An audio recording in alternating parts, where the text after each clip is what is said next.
أرسله بالحق بشيرا ونذيرا وداعيا إلى الله بإذنه وسراجا وقمرا منيرا আমার সাথে মহব্বতে পড়েন আউযু বিল্লাহি মিনাশ শাইতানির রাজিম বিসমিল্লাহির রাহমানির রাহিম কুল ইন كنتم تحبون الله فاتبعوني يحببكم الله ويغفر لكم ذنوبكم والله غفور رحيم وقال رسول الله صلى الله عليه وسلم لا يؤمن أحدكم حتى أكون أحب إليه من والده وولده والناس أجمعين صدق الله المولانا العظيم وصدق رسوله النبي الكريم ونحن على ذلك من الشاهدين والشاكرين الحمد لله رب العالمين এ দুনিয়া মিছে কোনি ভাই শুধু আশার খেলা ঘর এ দুনিয়া মিছে কোনি ভাই শুধু আশার খেলা ঘর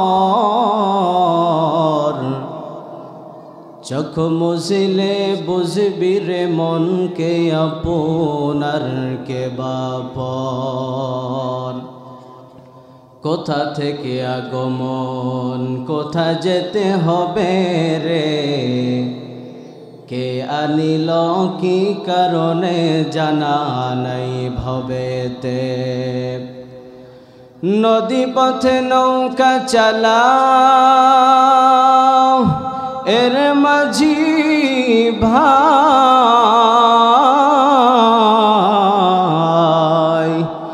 বেলা ডুবার আগে আমি ওপার উঠতে চাই ডুবে গেলে বেলা রে আর ওঠে না ভেঙ্গে গেলে মেলা রে আর জমে না জিকির করেন লা ইলাহা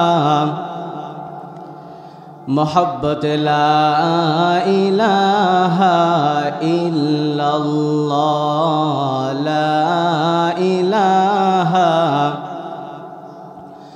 ला इलाहा कोटी टाकार मालिक देखो अभाव হয় না दूर गरीब घुमाई आराम करे मनटा बाहादुर ठीक ना कोटी टाकार मालिक देखो अभाव है ना दूर गरीब घुमाई आराम करे मनटा बाहादुर फेराउनेर लाशटा देखो मिशर जादू घरे खाई ना माटी पोका माकड़ सबाई घृणा करे उच्चो जमीन थेके पानी निचु जमीने जाय तेमनि करे रहमत आसे नम्रतारी दर बरर बड़ाई करले से तो रहमत आसबे ना নিজেকে নিজে ছোট মনে করিও সদা, নিজেকে নিজে ছোট মনে করিও সদা। আলহামদুলিল্লাহ। চকমুক্তার দক্ষিণ পশ্চিম পাড়া বাইতুর রহমান জামে মসজিদের উন্নতি কল্পে বিরাট ইসলামী জলসা। আজকে মাহফিলের সম্মানিত সভাপতি জনাব আলহাজ মোহাম্মদ আব্দুস সামাদ, সভাপতি অত্র মসজিদ। আমি দোয়া করছি আল্লাহ তাআলা তার এই বান্দাকে হায়াতের মধ্যে বারাকা দান করুক, সকলে পড়ুন আমিন। আল্লাহ ইজ্জত বাড়ায় দেখ, আল্লাহ ইজ্জতের মধ্যে বারাকা দান করুক, সকলে পড়ুন আল্লাহুম্মা আমিন। আজকে এই মাহফিলের প্রধান অতিথি, এছাড়াও বিশেষ অতিথি ছিল সহ সভাপতি, সবগুলোর নাম বলা সম্ভব না। আজকে এই মাহফিলের প্রধান অতিথি জনাব মোহাম্মদ আবু বকর সিদ্দিক নান্নু, সাবেক চেয়ারম্যান উপজেলা পরিষদ নওগাঁ ও প্রধান উপদেষ্টা অত্র জামে মসজিদ। দোয়া করছি আমার আল্লাহর এই বান্দাকে সে যেন ইসলামের জন্য মানুষের খেদমত করতে পারে, আল্লাহ তৌফিক দান করুন, সকলে পড়ুন আমিন। আমার ইতিপূর্বে আলোচনা করেছেন বিশেষ বক্তা হাফেজ মাওলানা মোহাম্মদ মিজানুর রহমান, সদস্য বাংলাদেশ মাজলিসুল মুফাসসিরিন নওগাঁ। এছাড়াও আলোচনা করেছিলেন মুফতি মোহাম্মদ আলমগীর হোসেন খতিব, ইমাম ও খতিব চকমুক্তার জামে মসজিদ নওগাঁ। দোয়া করছি আল্লাহ তাদের কণ্ঠের মধ্যে আরো বেশি বরকত দান করেন, সকলেই পড়ুন আমিন। আমার পূর্বেও একজন আছেন হযরত, আপনারা ধৈর্য সহকারে শেষ পর্যন্ত থাকবেন না ভাগবেন? থাকবেন তো ইনশাআল্লাহ, আল্লাহ কবুল করেন, সকলে পড়ুন আমিন। আমি দেখতে পাচ্ছি লোকজনের সংখ্যাটা একটু কম, লোকজনের সংখ্যা কম। সেই জায়গা থেকে আমার একটা কথা মনে পড়ে গেল, আজকে এই মাহফিলে যদি কোরআনের মঞ্চ না হয়ে যদি এখানে মমতা জাফারে নিয়ে আসা হইতো, যদিও দেশে নাই, যদিও নিয়ে আসা হইতো, লোকের এখানে জায়গা দেওয়া মনে হয় অসম্ভব হইতো, ঠিক কি না? এখন মাহফিলে আসার কথা বললে খাইতে হয়, চা খাইতে হয়, শরীর গরম করে তারপরে এসে বসে। কিন্তু মমতা জাফা যখন আসতো, দেখতেন এক শ্রেণীর মানুষরা কিসের খাওয়া, পকেট থেকে একটা পুরাতন 100 টাকা বের করে বাদামওয়ালা মামারে দিয়ে কইতো, মামা একটা চকচকার নোটটা দিই। আর মমতা জাফা যখন টান দিত, ফাইটা যায় বুকটা, ফাইটা যায়, এমনি করে থাবা দিয়া সম্বর্ধনা দিত মুসলমান, ঠিক কিনা বলেন? কিন্তু কোরআনের কথা বলতে গেলে এখানে লোকের সংখ্যা কম। বাহিরে আমি আসতে দেখলাম মেলার মধ্যে অনেক মানুষ, আমার ভাইয়েরা অনেক কষ্ট করে অ্যারেঞ্জাম করেছেন, এত সুন্দর পরিবেশ করেছেন। প্রতিদিন তো এইরকম পরিবেশ পাওয়া যায় না। এই জন্য যারা বাহিরে ঘোরাফেরা করছেন, মেহেরবানি করে আপনারা ভিতরে আসেন, কোরআনের কথাগুলো বলার শোনার চেষ্টা করেন।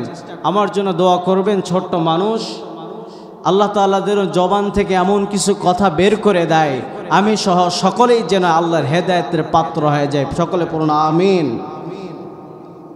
আমার ভাইয়েরা, আমি গতকালকে সিরাজগঞ্জে প্রোগ্রাম করেছি, করে ওখান থেকে ডাইরেক্ট সকালে এসেছি, এখান থেকে এখানে আসলাম। আগামীকালও প্রোগ্রাম রয়েছে। দোয়া করবেন আল্লাহ যেন আমাকে দিনের খেদমত যেন আল্লাহর জন্য করার তৌফিক দান করেন, সকলে পড়ুন আমিন।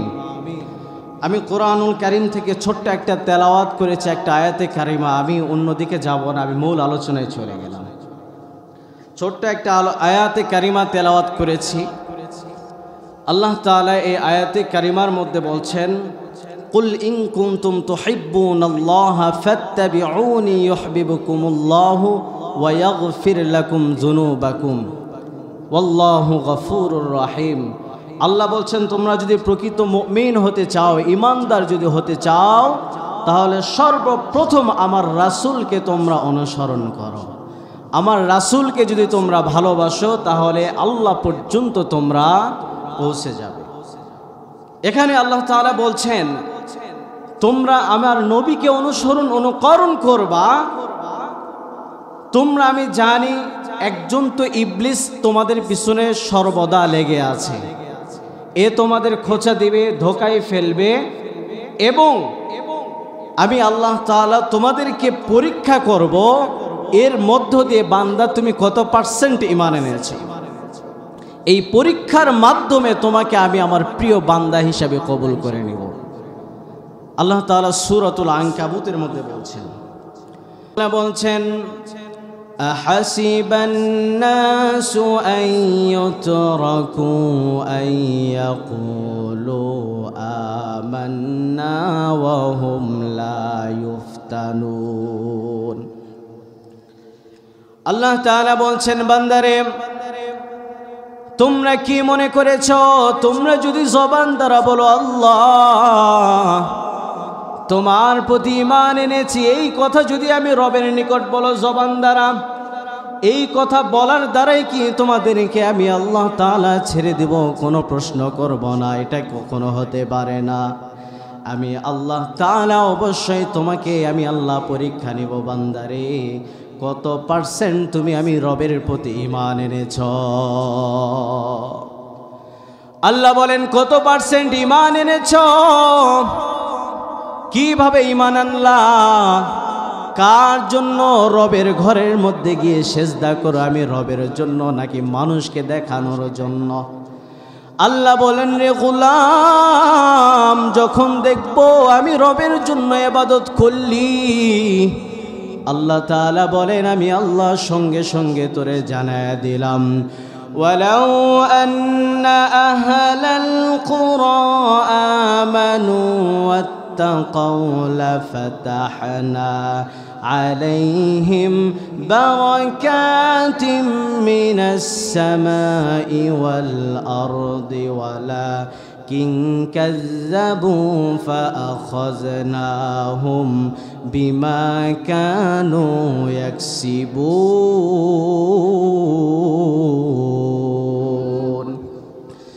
আল্লাহ তাআলা বলেন, বান্দারে যদি আমি আল্লাহ যখন দেখব পরিপূর্ণ ঈমান এনেছ, আমি রবের প্রতি পরিপূর্ণ ঈমান এনেছ, আমি আর রবকেই তোমরা ভয় করো, ঠিক ওই সময় যখন তুমি আমার পরীক্ষার মধ্যে পাশ করে যাবা, আমি আল্লাহ আসমান থেকে জমিন পর্যন্ত রে গোলাম পুরা ফাঁকা জায়গাটুকু তোর জন্য রহমত আর বরকত দিয়ে ভরপুর করে দিব।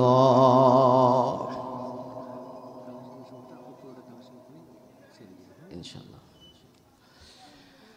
আল্লাহ তাআলা বলছেন তুমি যদি পরিপূর্ণ ঈমান আনো, আসমান থেকে জমিন পর্যন্ত ফাঁকা জায়গাটুকু তোমার জন্য রহমত আর বরকত দিয়ে ভরপুর করে দেব। কথা বলেন, কথা কার? আল্লাহর কথা। আমার ভাইয়েরা শুধু তাই নয়, আল্লাহ বলছেন বান্দা তুরে রহমত আর বরকত দিলাম, এখানেই শেষ করি নাই। তুই যখন আমি রবের নিকট যখন ফিরে আসবি, তাওবা করে নিবি, আল্লাহ বলেন রে গোলাম আমি আল্লাহ তোদেরকে জানায় দিলাম, ইল্লা মান তাবা ওয়া আমানা ওয়া আমিলা আমালান সালিহান ফাউলাইকা ইউবাদদিলুল্লাহ। আল্লাহ বলেন রে গোলাম যখন আমি দেখব তোমরা পরিপূর্ণ ঈমান এনে আমি রবের দিকে ফিরে আসলি, ওই যে ইতিপূর্বে যত গুনাহ করেছিল গোলাম, সব গুনাহগুলো আমি আল্লাহ তাআলা তোর গুনাহগুলো মাফ করে দিলাম। আল্লাহ বলেন শুধু মাফ করেই কিন্তু আমি ক্ষান্ত নয়। আল্লাহ বলেন আমি মাফ করলাম, এখানে শেষ নয়। ফাউলাইকা ইউবাদদিলুল্লাহ। আল্লাহ বলেন রে গোলাম তোর যত গুনাহ ছিল আমি আল্লাহ সব গুনাহকে নেক আমল দ্বারা পরিবর্তন করে দিলাম। আল্লাহ কত মেহেরবান। বান্দা গুনাহ করেছে, তওবা করার সঙ্গে সঙ্গে গুনাহ তো মাফ করলো বটে, আবার সাথে সাথে সারপ্রাইজ দিয়ে দিলেন, ইউবাদদিলুল্লাহ, পরিবর্তন করে দিলাম তোমার গুনাহসমূহকে। আমার ভাইয়েরা সেই জায়গা থেকে আমার আল্লাহ বলছেন রে বান্দা যদি আমি আল্লাহর প্রিয় বান্দা হতে চাও তাহলে আমার রাসূলকে তোমরা ভালোবাসো, মহব্বত করো। আমার নবী একটা হাদিস শোনায় দিলেন, ক্বালা রাসূলুল্লাহ সাল্লাল্লাহু আলাইহি ওয়াসাল্লাম লা ইউমিনু আহাদুকুম হাত্তা হাত্তা আকুনা আহাব্বা ইলাইহি মিন ওয়ালিদিহি ওয়া ওয়ালাদিহি ওয়ান নাসি আজমাইন। আমার নবী বলেন, হে আমার উম্মতেরা, তোমরা শুনিয়া লও, তোমরা যদি ঈমানওয়ালা হতে চাও, তোমরা যদি রবের প্রিয় পাত্র হতে চাও, তাহলে সর্বপ্রথম আমার রাসূলকে তোমরা ভালোবাসো। আমি নবীকে যদি জীবনের চাইতে বেশি মহব্বত করতে পারো, তোমরা আমি আল্লাহ রব্বুল আলামিনের কাছে প্রিয় বান্দা হয়ে যাবা। আমি রাসূলকে তোমরা ভালোবাসো। সাহাবী হযরত ওমর ফারুক রাদিয়াল্লাহু তাআলা আনহু নবীজির সামনে একদিন দাঁড়ায় আছে। নবীজি বলছেন, ওমর তুমি আমারে ভালোবাসো? বলে, ইয়া রাসূলুল্লাহ, অনেক ভালোবাসি। বলে, কেমন? বলে, আমার বিবির চাইতে, আমার সন্তানের চাইতে, সবার চাইতে বেশি ভালোবাসি। বলল, ওমর তুমি কি তোমার জীবনের চাইতে বেশি ভালোবাসো? ওমর তখন জবাব দিয়েছিলেন, ভালোবাসি এটার মানে এটা নয় যে আপনার জীবনের চাইতে বেশি ভালোবাসি। নবী বললেন, ওমর ইমানদার হতে পারো নাই, তার কারণ জীবনের চাইতে যখন বেশি ভালোবাসবা তখনই পরিপূর্ণ ঈমানওয়ালা হতে পারবা। নবীজির সাহাবী হযরত ওমর চুপ থাকার পরে কিছুক্ষণ পর নবীকে ডাক দেয়া বলে, ইয়া রাসূলুল্লাহ, ইয়া হাবিবাল্লাহ, আমি বড় অন্যায় করেছি গো নবী, আমার বড় ভুল হয়ে গেছে। আমি ওমর এই মুহূর্ত থেকে ঘোষণা দিয়ে দিলাম, আমি ওমর আপনি নবীকে আমার জীবনের চাইতে বেশি ভালোবাসলাম। কেন আমার নবীকে ভালোবাসবেন না রে যুবক ভাই? আমার নবীকে কেন ভালোবাসবেন না? আমার নবী তো এই দিন প্রতিষ্ঠিত করার জন্য নিজের দান মোবারক শহীদ করে দিলেন।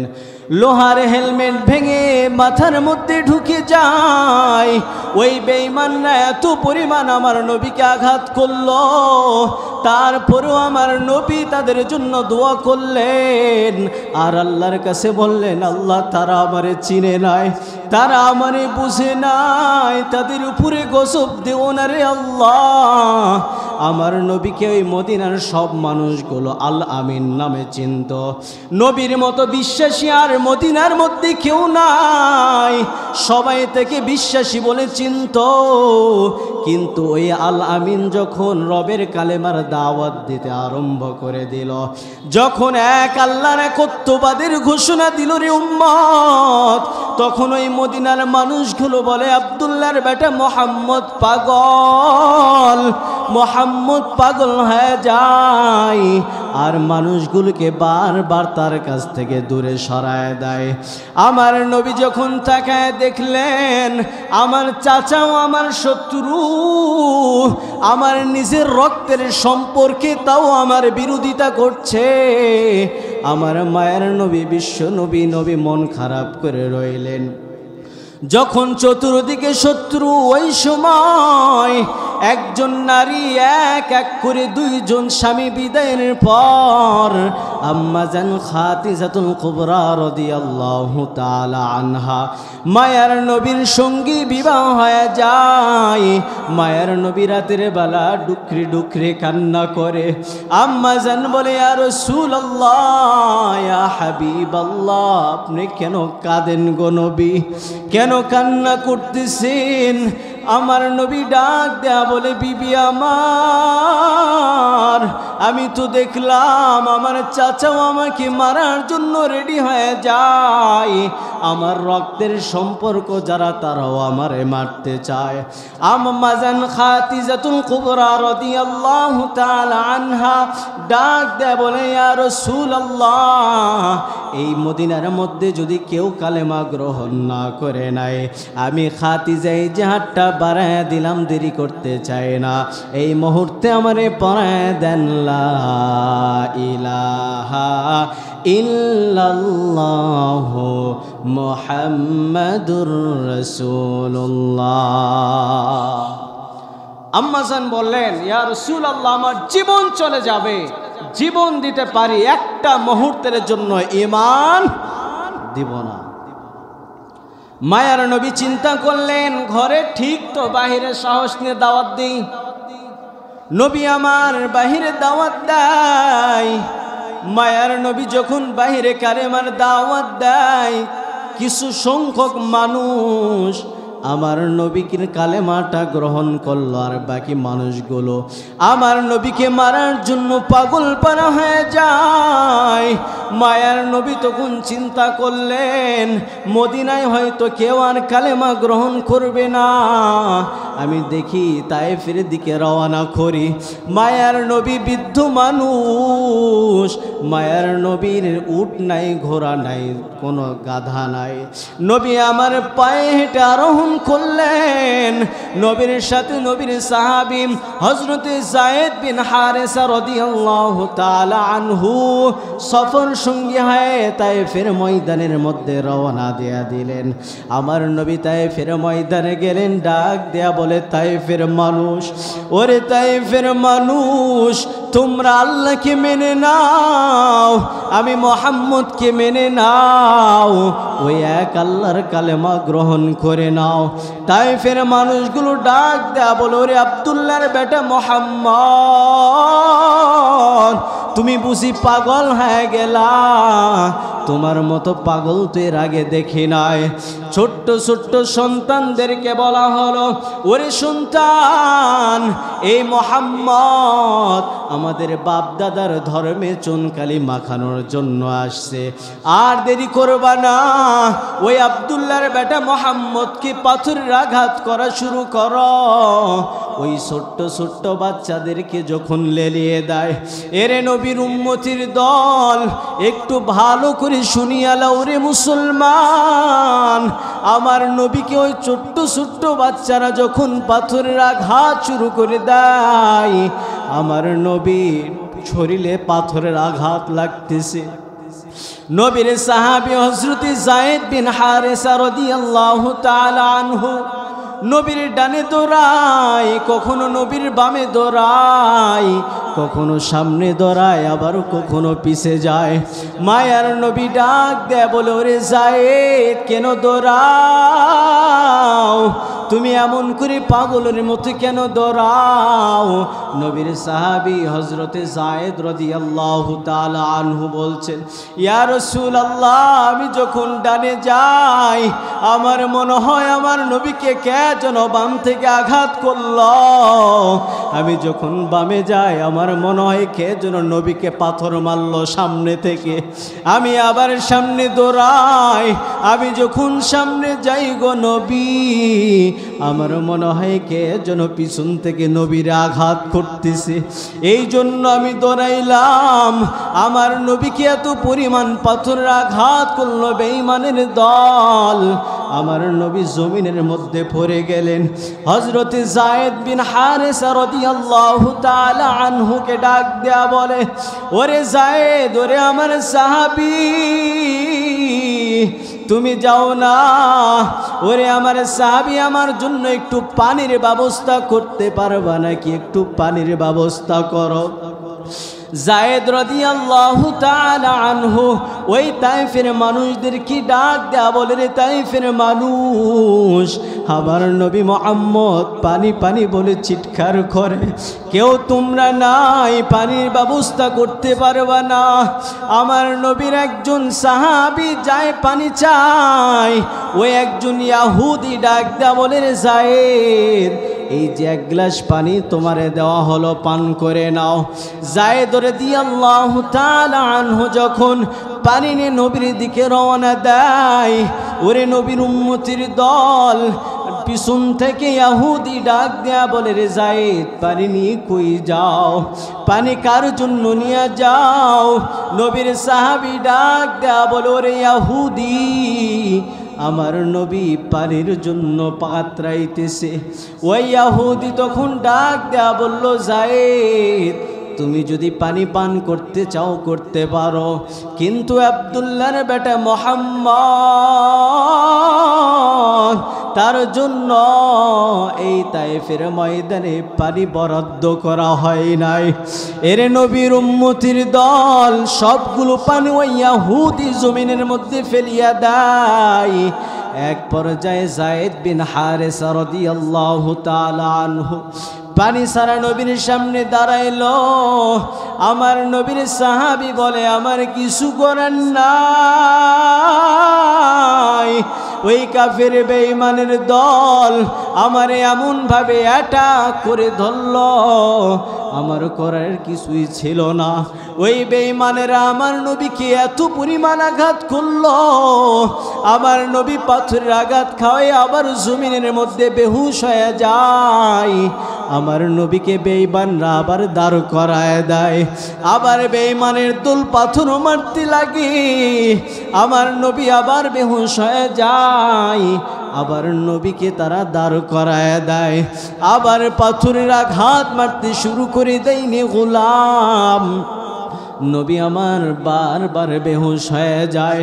হযরতে যায়েদ বলেন, আমি আমার মায়ের নবীকে নিয়ে একটা ইহুদির আঙ্গুরের বাগানের মধ্যে লুকায় গেলাম, আর মনে মনে চিন্তা করলাম এটাও তো একজন ইহুদির বাগান, যদি ইহুদি জেনে যায় আবার অ্যাটাক করবে। ভীষণ টেনশনের মধ্যে পড়ে গেলাম। হঠাৎ করে নবীর সাহাবী ডাক দেয়া বলে, আমি হঠাৎ করে দেখলাম একজন যুবক কে যেন এক গ্লাস আঙ্গুরের রস নিয়ে বের হচ্ছে। নবীর সাহাবী ডাক দেয়া বললেন, যুবক এই আঙ্গুরের রস কোথায় নিয়ে যাও? আমার নবীর সাহাবীকে ডাক দেয়া বলেন, মুহাম্মদের সাহাবী, এই বাগানের মালিক এই ইহুদি মুহাম্মদের জন্য এক গ্লাস আঙ্গুরের শরবত পাঠাইলো। একটু জোরে জোরে বলেন না সুবহানাল্লাহ। ইহুদি বলছেন, এক গ্লাস শরবত পান করায় দাও, হয়তো নবীর ক্লান্তটা দূর হয়ে যাবে। হযরত যায়েদ বিন হারেসা রাদিয়াল্লাহু তাআলা আনহু বলছেন, আমি দেখি আমার ওরা অ্যাটাক করে ধরেছে, আর আমার নবী শরীর থেকে রক্ত বের হচ্ছে। মায়ার নবী রক্ত জমিনে পড়তে দেয় না, আল্লাহু আকবার, এক ফোঁটা রক্ত পড়তে দেয় না নবী। বারবার আমরা হলে কি করতাম? পাথর ঠেকাইতাম। নবী কি ঠেকায়? রক্ত ঠেকাইতেছে। নবীর সাহাবী বলে, আমি আশ্চর্য হয়ে গেলাম, পাথর ঠেকানো বাদ দিয়ে কেন রক্ত ঠেকাইতেছে? আর রক্তগুলো বারবার জুতার মধ্যে দেয় আর বারবার কাপড় দিয়ে মুছতে থাকে। আমার নবীর সাহাবীকে যখন আঙ্গুরের রস পান করায় দিলেন, আমার নবীর সাহাবী আঙ্গুরের রস পান করানোর পর নবী আমার কিছুটা ক্লান্ত দূর হয়ে যায়। আমার নবী মায়ার নবী বিশ্ব নবীকে হযরতে যায়েদ বিন হারেস রাদিয়াল্লাহু তাআলা আনহু ডাক দেয়া বলে, ইয়া রাসূলুল্লাহ, ইয়া হাবিবাল্লাহ, আমি তো বুঝলাম না মানুষ অন্যান্যরা পাথর ঠেকায়, কিন্তু আপনি দেখি রক্ত নিয়ে বড় ব্যস্ত হয়ে গেলেন। ও গো আল্লাহর নবী, আপনি কেন রক্ত জমিনের মধ্যে ফেলে দেন নাই? আমার আল্লাহর নবী ডাক দেয়া বলে, ওরে যায়েদ, ওরে আমার সাহাবী, এই মানুষগুলো আমার রক্ত সম্পর্কে তারা জানে না, আমার রক্তের প্রতি তাদের কোনো ধারণা নাই, কিন্তু এই জমিন আমার রক্ত সম্পর্কে জানে। আমি মুহাম্মদের রক্ত যদি এক ফোঁটা জমিনে পড়ে যায়, এই তায়েফের গোষ্ঠী আর বেঁচে থাকতে পারবে না। এই তায়েফের ময়দানটা আমার আল্লাহ পুরা উলট পালট করে দিবে। এই জন্য আমি এক ফোঁটা রক্ত জমিনে পড়তে দেই নাই। এর নবীর উম্মতের দল, নবী হঠাৎ করে দেখলেন মেঘমালা হয়ে গেছে, মাথার উপর মেঘাচ্ছন্ন হয়ে গেল। আমার নবী আশ্চর্য হয়ে গেলেন। ডান পাশে দেখায় দেখেন আমার নবী, দেখায় দেখেন নবী একজন আল্লাহর ফেরেশতা হযরতে জিবরাইল আমিন হাজির হয়ে গেলেন। নবী ডাক দেয়া বলে, ওরে জিবরাইল, মাত্র দেখলাম আকাশটা বড় পরিষ্কার, কিন্তু মাত্রই দেখছি আকাশটা মেঘমালা হয়ে যায়, বিষয়টা তো বুঝলাম না। আমার নবীর সাহাবীকে, আমার নবীকে ডাক দেয়া বলে, ইয়া রাসূলুল্লাহ, আপনাকে ওই বেঈমানের দর এত পরিমাণ আঘাত করলো, এত পরিমাণ মার খাইলেন, আমার আল্লাহ বরদাস্ত করে নাই। আমার আল্লাহ আসমান থেকে গজবের ফেরেশতা, হাজার হাজার ফেরেশতা নাজিল করে দিলেন। আপনি নবী অনুমতি দেন। আমার আল্লাহ ডাক দেয়া কইরে, নবী আপনি একটা বার অনুমতি দেন, একটা বার অনুমতি দেন, আমি আল্লাহ পুরা তাইফের ময়দানটা ছিন্ন ভিন্ন করে দিব রে নবী আমার। আমার নবী ডাক দেয়া বলেন, আল্লাহ তুমি তো আমারে গজবের জন্য পাঠাও নাই, তুমি তো বলেছো আমা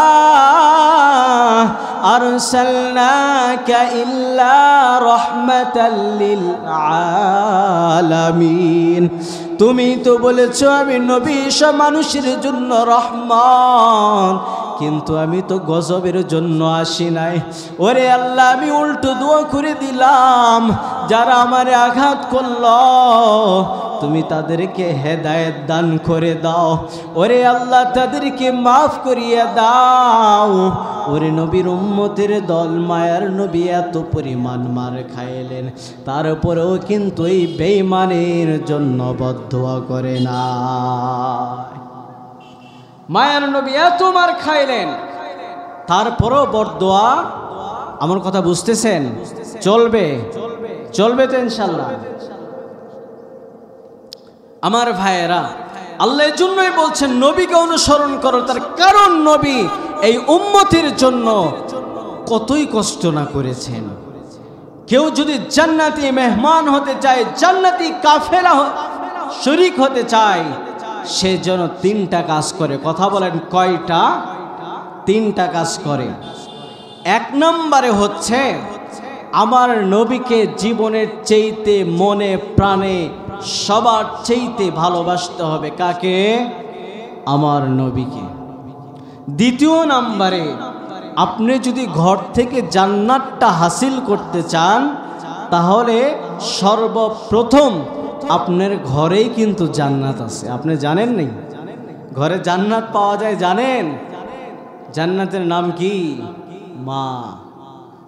এই মা বাবার খেদমত করতে হবে। তৃতীয় নম্বরে দুনিয়াতে আমাদের বালা মুসিবত আসে না? চলতে ফিরতে অ্যাক্সিডেন্ট, বড় বড় ধরনের অসুস্থতা। দুনিয়াতেও যেমন বালা মুসিবত আছে, কবরেও বালা মুসিবত আছে।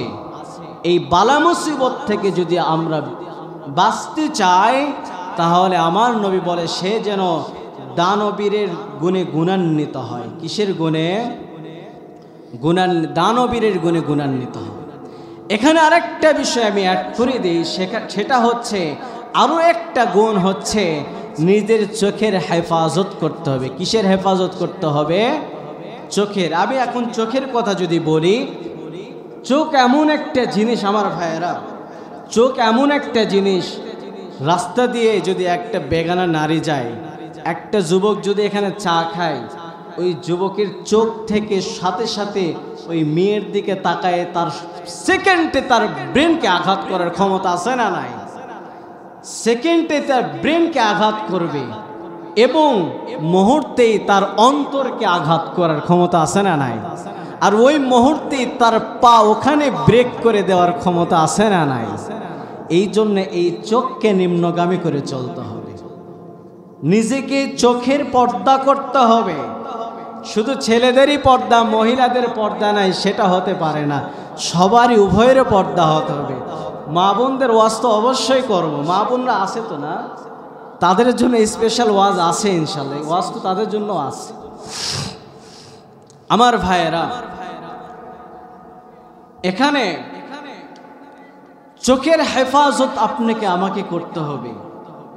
এই চোখ দ্বারা ভালো কিছু হয়, আবার খারাপ কিছুও হয়। আজকে আমাদের মা বোনেরা যে সমাজে চলাফেরা করতেছে, যে অবস্থা শহরের মধ্যে দেখবেন, আমার মা বোনরা যেভাবে চলাফেরা করতেছে, যুবকদের তো জীবন যৌবন সব নষ্ট।